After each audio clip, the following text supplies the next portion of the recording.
Hello, I'm Dr. Lisa Belisle, and you are listening to or watching Radio Maine. Today in the studio, I have with me myself. I am the only guest. It's an unusual thing. I know I've every so often recorded things that are just myself. Today I'm doing this in honor of our 100th episode. Now, of course, 100 episodes means more to me than it does, I'm sure, those of you who are listening or watching. But it also means a lot to me because it's given me the chance to think about how I got into this in the first place. It's now pretty commonplace for people in medicine, or really people in fields of many different sorts, to do media work.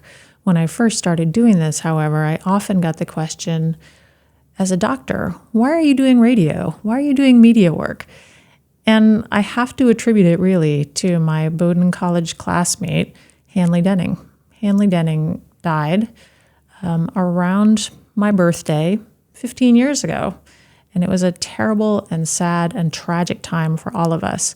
She was in Guatemala with her organization, Safe Passage, and unfortunately was in a traffic accident in which she lost her life and others she was with lost their lives as well. This was truly a turning point for this organization whose mission was and continues to be educating the children who live outside the Guatemala City dump. It was something she had felt passionately about. She understood the inequities of being a small child that happened to be born in a part of the world that did not have access to things like education, actually didn't have access to things like regular meals or clean water. And she understood, coming from Maine, that she was a fortunate individual. So she made it her purpose in her young life to work on Safe Passage and educate these small children.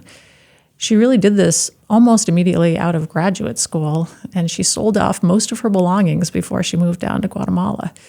It was something that changed her life and the life of her family and the life of many people around her, including myself. When she passed away, it hit me because it was something that I knew as a mother I would never recover from. And it also hit me because I realized life is really very short. My 3 children were middle-ish school at that point and a little bit younger, and I couldn't imagine not being in a place where I would see them grow up. Hanley's children were the children that she worked with at Safe Passage near the Guatemala City dump, and she was never going to have the chance to see these children become people, become adults, contribute to the community, which is something that I know is happening even now as we speak. Coming back to how we got into radio and how we got into broadcasting, we worked on a book called Our Daily Tread, which is actually still available out there.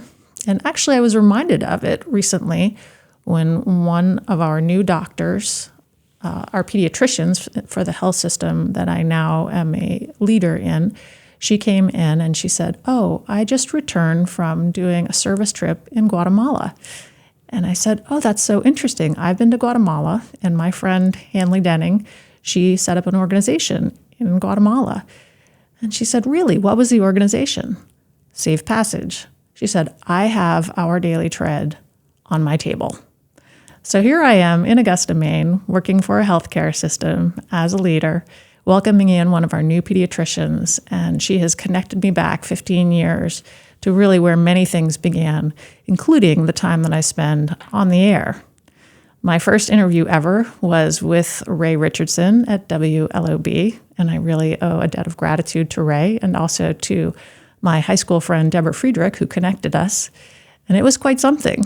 I had a lot of training as a doctor and 0 training as an on-air personality, such as it was. But working with Ray and continuing to work with WLOB and having had the experience of working on Our Daily Tread with other high school classmates, including Bonnie Hamalainen and Elizabeth Horton, on Our Daily Tread really started me down an interesting path. And it was the path of being a doctor who had many other outside interests and curiosities. When we did Our Daily Tread, It introduced me to the importance of things like design and words and people and communication in a way that was very different than what I currently do in medicine. But actually, lots of parallels. And I've so enjoyed doing first the Dr. Lisa Radio Hour and podcast, and then Love Maine Radio, and for the last 100 episodes, Radio Maine, because I actually get to speak with people and hear their stories, learn about their creative spirits, hear about their resilience and their connections and all of the things that make them happy and thriving in this world. And sometimes I get to hear about sad things that kicked off very dark periods in their lives through which they used art and connecting with people and their communities to reemerge new and different people. Radio Maine has also been interesting because it began while we were in the middle of COVID. So our interviews were fairly rough and done remotely, and bless the people who are willing to go through this process with us. I have loved every single one of my Radio Maine conversations, remote, in person. They're all exciting in their own unique ways. In fact, I've actually loved having the opportunity through COVID to play with new technology and to work with patients through Zoom and to connect with team members in medical practices through Microsoft Teams. It's been really an interesting time. There's a lot of sadness, to be sure, that we've all experienced over the last 3 years and a lot of changes.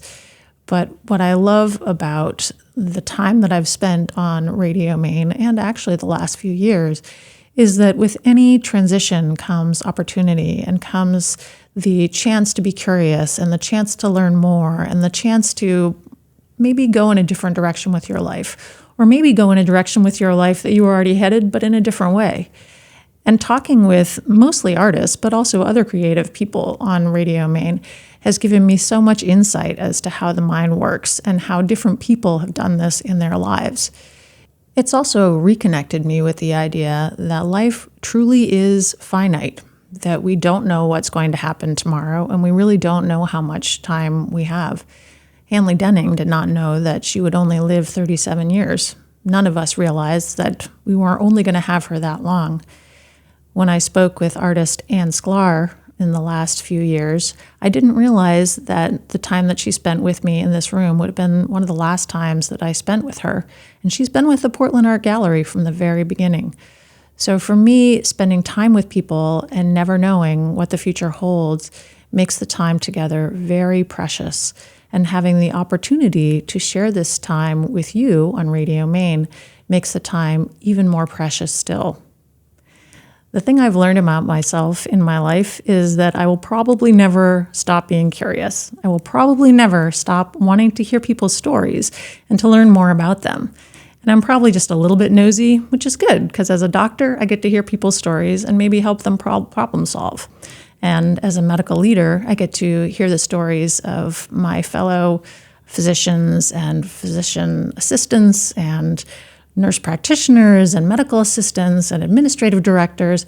I get to understand what makes them feel passionate about the art that we actually are engaging in professionally, and that is the art of medicine. One of the things that I've also incorporated, which I've alluded to in some of the interviews, is the doctoral work that I'm doing in leadership with the University of Central Arkansas.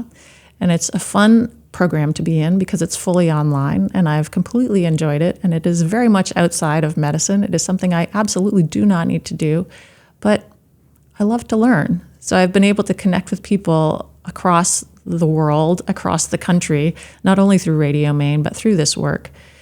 And this all comes back to something that I've felt for a very long time, and that is we are all creative in our own different ways, in our own different trajectories, in our own different lives. I may not be currently doing encaustic or painting watercolors or doing plein air by the Cape Elizabeth Ocean, but I am still engaging in my own creativity, both here on Radio Maine and as a doctor and as a mother and as a wife and as a sister and as a daughter. This is really, truly a blessing in my life. I have a quote that hangs on my wall, and actually I've also given a copy of this quote to my daughter, whose birthday it is soon. The quote is, "Let the beauty of what you love be what you do." This is by Rumi, And it is certainly true that we all can contribute to the beauty in the world by what we do, whether we are artists or doctors or teachers or parents or spouses. I get to contribute by having conversations with people on Radio Maine, and it really is a contribution that is more my blessing, I believe, than anybody else's. I truly appreciate your being with me on this journey here on Radio Maine. And if you are a listener before on Love Maine Radio or the Dr. Lisa Radio Hour and podcast, or if I've met you in another aspect of my life, in my work as a doctor, or in my work as a Qigong instructor, or in my work as a student, I just realized that I am a person that has had so many intersecting opportunities with so many different people, not only through Radio Maine and the work that we've done with the Portland Art Gallery, but in other aspects of my life. So Radio Maine for me is one of many, many blessings that I have. And I am grateful that I have the opportunity to experience this blessing with all of you.